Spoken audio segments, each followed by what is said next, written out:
Hey folks, welcome to part 4 of the Luthier's Lair series detailing the restoration and refurbishment of the Gazzbass Dystopia, that crazy cyberpunky punky bass, maybe bunk punk, I don't know. Yeah, I never do second takes. Anyway, so this episode will see us starting to do some little touch-up work on it and stuff like that. And for that, of course, I'm introducing a very special guest, a good friend of the Luthier's Lair, and we'll see him a little later on. But for right now, let's get straight to it, okay? So, we're going to do some more touch-up work on the body of the Gazzbass Dystopia. And for that, I'll need to get into character.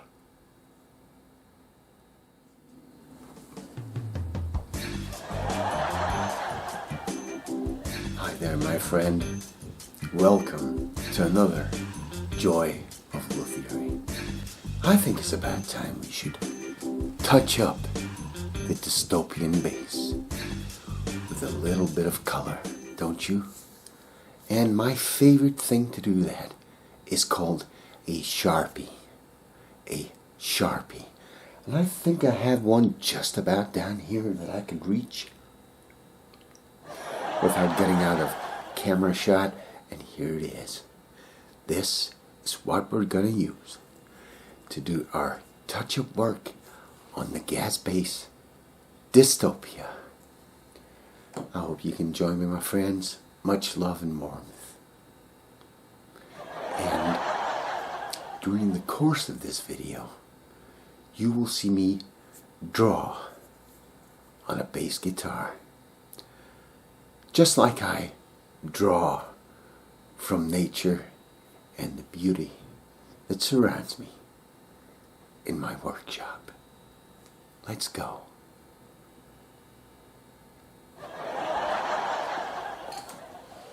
So, as I always say in this section to my viewers, we're gonna go for it. Damn straight. And, yeah, there's no such thing as mistakes, just happy accidents. Yes. Now, we're gonna take the Sharpie. Now, I have reinforcement blocks in the guitar here, and what I want to do is I don't want them being bare wood. I want them to be black. Okay? Now, here's a great tip. A Sharpie tip. Get a Sharpie and just you color that little bad boy in. Just do that. Make sure you're covering all the green. And when you do that, voila, magical things come out of the wood. Look at that. Isn't that dystopian? Doesn't that look fantastic? And we can do this one up here. Look, it's a little pale. It needs a little color. It's not happy there. But when I put color in it, it smiles to me. Oh, there's the happy accident. It's gone. See? Just like that. It's gone, and we can fill all this color in and make this one hell of a happy bass guitar who will be glad to join God's beautiful country here with us. Don't you think? And there we go. Now, don't lay it on too thick because you'll get fluffy bobbles on the end of your felt tip pen. That was for UK viewers. Here, we call them Sharpies because, you know what? They're Sharpies. It's a brand name, okay? Yeah. Now, down the sides here is going to be a little more difficult. You just have to do this nice and easy. So, that's all it's going to take. And then after that, I'm going to tape off all of this stuff, and I'm going to put a little lacquer on there so that the nasty weather and rain and sleet and snow from the dystopian future cannot harm my beautiful baby here. Hey, let's sum up, shall we? You know, people comment on my luscious hair and say that I look like a Turkish entry to the Eurovision Song Contest. I could be, but I'm Merkin. And I'm very glad that you joined me today for colouring in bass guitars. But don't leave just yet. You got some more shit coming up. I think you're gonna like it. As usual, stay safe, my friend.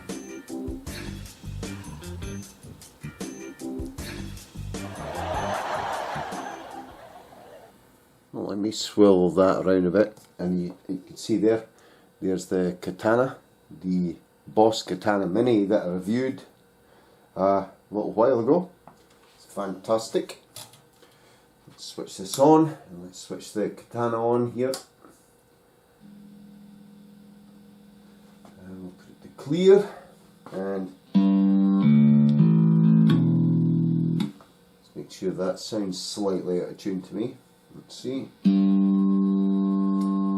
correct. Yes. There we go. That's good. It's a bit sharp. I did knock the tuning heads when I was installing the pickguard, but it sounds great. And as you can see, Rob Boss made a beautiful job of all these little painty bits that I couldn't do. I let Rob do his job because he's Bob and he's Rob and he's Boss and he's Ross. So, you know, that got all done and it's fantastic. I just need to, what I'm going to do with that though is I'm going to let it dry for about a week, and then I'm going to shellac that. Like that, so I can bring the colour into the wood so I don't need to bother about it, it'll be protected. Yes, and shellac does act as a sanding sealer too. It's going to be great. Now, see here,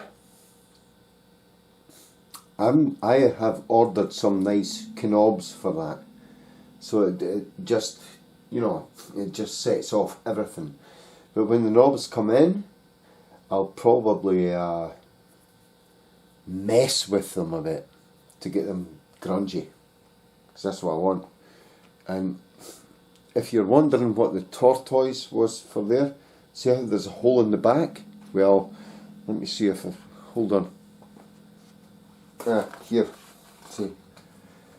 This is for guys like Lemmy and stuff like that. When they're playing, they can hold that in there and they'll be fine.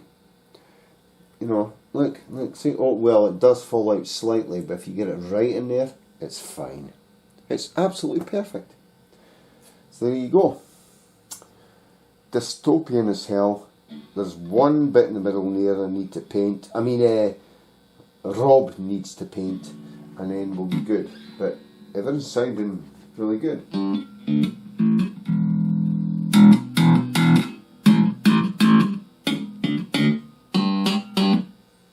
Sounds really, just depends how you have the pickups blended though. Really does. Awesome. So why we focused on the nut here? Well, when I actually slap the E string, I get a bow. I don't get a real tone response out of it. That means to me that the nut needs adjusting. Now let's check this.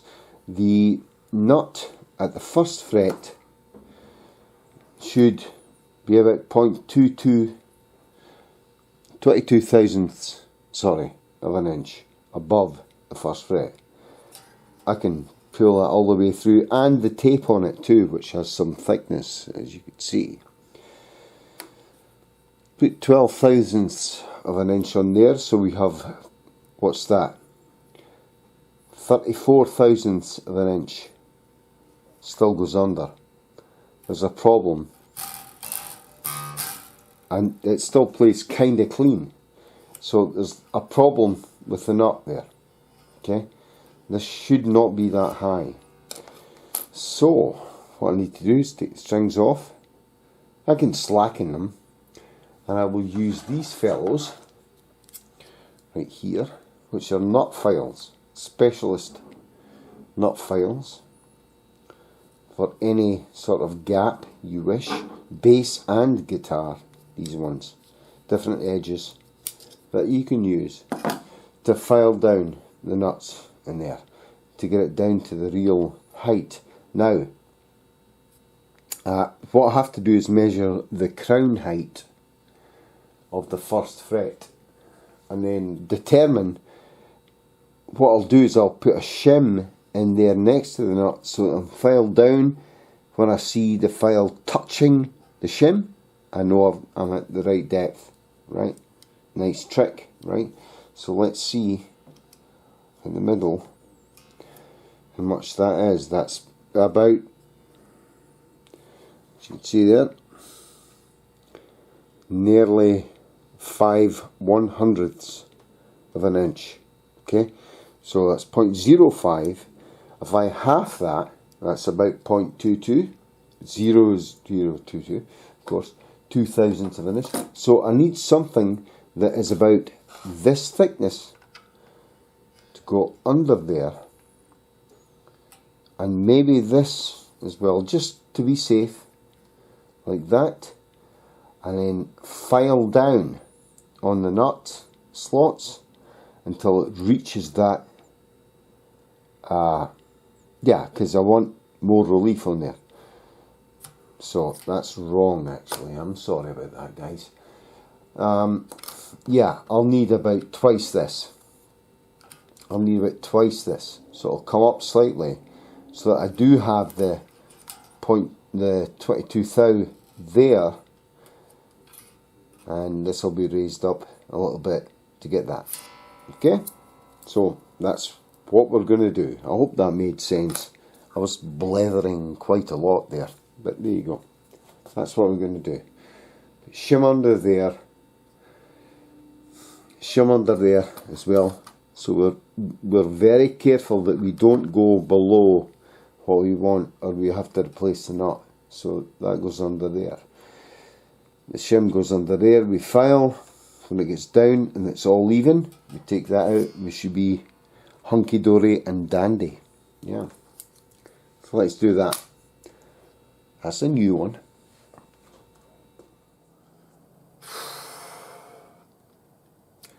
That's it for part 4, I'm afraid. Yep. There should be one more part, I think, in this series. Part 5, we'll get the bass up and running. We'll play a few tunes on it and see how it sounds. But you know, all's well that ends well, I suppose. Listen, if you like what I do here, and you're enjoying this video series and you enjoy the channel, if you haven't already, consider subscribing. Give me a thumbs up, helps me out a lot. And you know, thank you for the support, all my subscribers. Nearly at the 1,000 mark now, so that's awesome. Thank you very much, everyone. And it all only remains for me to say the usual: stay safe, be good, and I'll catch you next time. Thanks very much for watching, folks. Take care. Bye bye.